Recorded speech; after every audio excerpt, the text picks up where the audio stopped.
Good evening, my friends. Elon Musk said something that really stuck in my head when he tweeted about Netflix.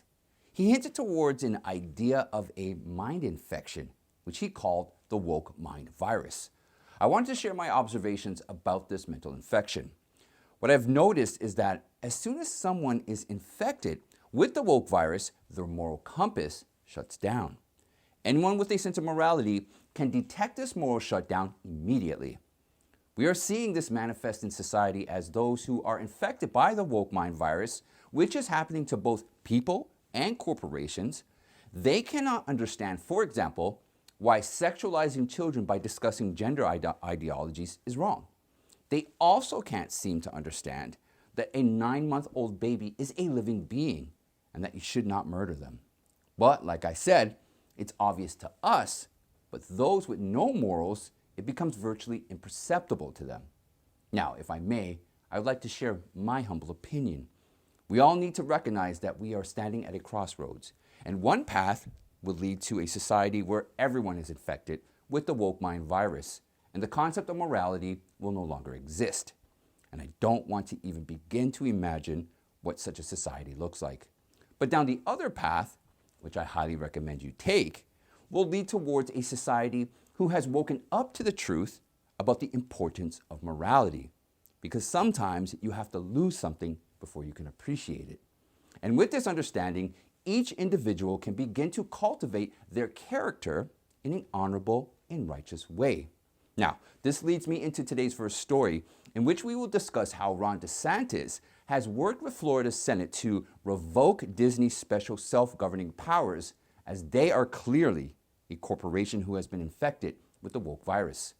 Ron DeSantis has been a shining example as to how we must address this mind virus and remove it from society to prevent it from spreading and infecting more people. Our second story will be about Netflix and how they have lost hundreds of thousands of subscribers. They too are a company that has been infected by the woke virus. They released the movie Cuties, if you remember, and they thought that was acceptable. Further proving my point that when you are infected, your moral compass just shuts down.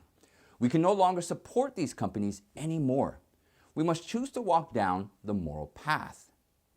And also, stick around to the end as I will share Anton Chekhov's, who is a master playwright from the 1800s, 8 rules to being a civilized individual. Okay, my friends, hold on to your moral compass and let's take a closer look together.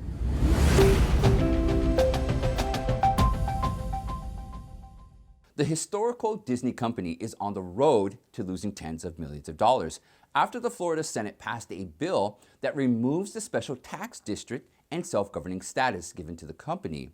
The move abolishes the 50-year-old Reedy Creek Improvement District that was created to give powers to companies to formulate its own laws, policies, and zoning areas. For example, the company was allowed to operate its very own police and fire department on the premises of its properties situated in Orlando. The special tax district also allowed them to administer its parks and other lands independently. This in return exempted the company from various regulations, fees, and taxes, thus saving millions of dollars every year. However, after a special session called in by Florida Governor Ron DeSantis, the Senate passed the bill in a 23-16 vote that would abolish all the 6 other special districts from June 2023. As the special districts were created in 1967, Governor Ron DeSantis argued that the Florida Constitution does not permit giving special privileges to companies. And as the state's constitution was created in 1968, it holds greater authority and power than the previous laws. The governor also clarified that this action was taken as a response to the heavy criticism and public pressure campaign initiated by the Disney company against the parental rights bill that bans using gender-related terms or discussion in Florida schools. If we rewind to Disney spokesperson's statement, it said, "Florida's Don't Say Gay bill should never have been passed and should never have been signed into law. Our goal as a company is for this law to be replaced by the legislature or struck down in the courts, and we remain committed to supporting the national and state organizations working to achieve that. We are dedicated to the rights and safety of LGBTQ+ members of the Disney family, as well as the LGBTQ+ community in Florida and across the country. Disney even declared that they will introduce more gay characters in their upcoming shows and will be donating $5 million to the Florida-based LGBTQ+ groups. Soon, Disney's comments sparked a massive outrage amongst parents across the country that forced the majority of them to boycott their theme parks and products. After signing the present bill, Governor Ron DeSantis said, "When you have companies that have made a fortune off being family-friendly and catering to families and young kids, they should understand that parents of young kids do not want this injected into their children's kindergarten classroom. There are policy disputes, and that's fine. But when you are trying to impose a woke ideology on our state, we view that as a significant threat." After shares soared to $425 during the pandemic, Netflix shares on Wednesday suffered a massive 35% loss, which is the biggest single-day loss of the company in the last 10 years. The company that once held a monopoly on mail-in DVD rentals now stands in the market with $226.19 per share. David Traynor, an executive of an investment research firm, believes that the shares could drop down to $150 this year and advise investors to avoid putting their precious money into the company. Many experts are comparing the loss with the historic drop in shares suffered by Meta in February of this year. The reason for this massive loss relates to losing 700,000 subscribers after the platform was forced to pull out from Russia. The company also said that the Ukraine war, rising inflation, ease of lockdown measures, and cutthroat competition in the market resulted in the loss of subscribers. Now, Elon Musk has slammed unwatchable Netflix for becoming infected by the woke mind virus as the streaming giant hemorrhages subscribers. Giant competitors like Amazon, YouTube, Apple TV Plus, and Disney forced the company to lose 200,000 subscribers in the first 3 months of this year. This, in return, resulted in the revenue of only $1.6 billion in the first quarter of this year, which is a massive drop from the first quarter of last year of $7.9 billion. However, despite all the losses, Netflix still enjoys the largest number of subscribers in the world, around 220 million. This is more than double the amount they had 5 years ago, whereas Amazon and Disney claim around 200 million subscribers each. To recover from this loss, the company is aiming for $8 billion profit in the second quarter. Now, to achieve this, they will target password-sharing viewers or non-paying viewers who still love watching Netflix, but don't want to pay for it. The company also discovered that 100 million households fall into the category of password-sharing viewers. According to research firm Nielsen, Americans streamed around 15 million years worth of content in 2021 alone. Another data analytics company revealed that around 85% of the US households subscribe to at least one streaming service. The company is also experimenting with two-page sharing features to reduce burden on the budget of the subscribers. For example, in Chile, Costa Rica, and Peru, the company is requesting its existing password-sharing viewers to pay only $3 to continue their services. Reed Hastings, co-chief executive, while speaking to investors, said, "An account sharing is not a new thing. We are working on how to monetize sharing. Remember, these are 100 million households that already are choosing to view Netflix. They love the service. We just got to get paid." Furthermore, the company stressed that it is experiencing growth coming mostly from outside the United States. For example, non-English language hits like Squid Game from Korea, Money Heist from Spain helped the company gather enormous subscribers and revenue. So it will be focusing on producing content that can be made anywhere and loved everywhere. Taiwan is an inalienable part of China's territory, and that is a fact that cannot be changed. If issues with respect to Taiwan are not handled properly, then it will damage US and China relationships forever. These are the words said by a Chinese defense minister, which we will show you in a minute. But first, let's look at what led to this statement. The United States Defense Secretary has always been in touch with the Chinese defense minister to ensure no unintentional damage is caused on either side.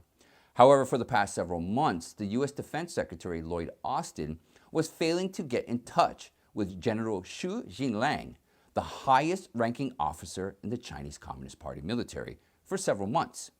As the tensions started increasing from both sides after the Russian war, the United States started believing that a possible attack could be made on Taiwan by China, just like Russia did in Ukraine. However, the Chinese Communist Party finally managed to arrange a call recently with the Chinese counterpart. Surprisingly, the call was not with the one Lloyd Austin was looking for. It was with the Defense Minister, Wei Fenghe. The 45-minute call started with discussions related to strengthening U.S. and China defense relationships, regional security issues, and Russia's invasion of Ukraine. But soon, the Defense Minister of China switched the topic towards Taiwan and started warning Lloyd Austin by stating, "Stop conducting military provocation at sea. Taiwan is an inalienable part of China's territory, and that is a fact that cannot be changed. If issues with respect to Taiwan are not handled properly, then it will damage the U.S. and China relationship forever. China will resolutely safeguard national sovereignty, security, and territorial integrity." What is more shocking to notice is that this call was supposed to be an official call. The Chinese defense minister, who is responsible for protecting people, released the entire conversation to the public. As U.S. and Taiwan relations grow, it will make sure to help defend Taiwan's sovereignty by sending more arms to them. Tech giant Google-owned YouTube has now banned the YouTube account of the Hong Kong leader, John Lee Ka-chiu, after discovering he was involved in suppressing the fundamental rights of people to raise their voices against the Chinese government. As Lee was promoting his campaign for the post of Hong Kong chief executive backed by Beijing, Google took the necessary action as part of U.S. sanctions on such authoritative Chinese officials. After blocking Lee's account, Google said it complies with applicable U.S. sanctions laws and enforces related policies under its terms and conditions. However, Lee and other Chinese officials played a significant role in executing a Beijing-imposed national security law that intentionally focused on suppressing any dissenting view against the authoritarian Chinese government. Since the passing of this law in June 2020, leading pro-democracy candidates have been put in jail. Some of them are threatened to stay silent, and others were forced to leave the country to express their voices. The national security law also punishes people with life imprisonment if anything is tracked against the government's actions. Even pro-democracy media companies like Apple Daily, Stand News, and Citizen News face the government's wrath by seeing their assets, bank accounts, and offices frozen. In response, U.S. Secretary of State Antony Blinken said, "The differences between Hong Kong and cities in mainland China are shrinking due to an ongoing repression from the CCP. Beijing will ultimately force many of the city's best and brightest to flee, tarnishing Hong Kong's reputation and weakening its competitiveness. Hong Kong's position as a free global financial center will continue to suffer as a result. A man will become better when you show him what he is like." These words were written by Anton Chekhov, an author and master playwright who is best known for plays like Three Sisters, Uncle Venya, and they are regularly performed all over the world. Chekhov was not just an author. His knowledge, his power of observation, his words go beyond a knowledge of how humans should live and behave in the society. In fact, customs created by the royal courts of England or American founders that dictate the behaviors of a civilized individual will always find their inspiration in the concepts or knowledge of Anton Chekhov. To learn from this gifted author, we must refer to 8 rules written by him in 1886 on how a person should behave and live in a society. These rules were written by him when he saw his talented brother, who was marvelous in painting but was addicted to alcohol. After seeing his brother suffer, he claimed that the lack of success of his brother is simply because of his extreme lack of culture that dictates a powerful human being.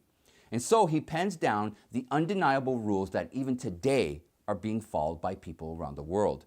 Please allow us to share these 8 rules with you today. Number 1, a civilized person always respects others. He is gentle, caring, and highly tolerant of the things he sees or hears during his life. He neither misleads people nor creates a scene to achieve what he wants.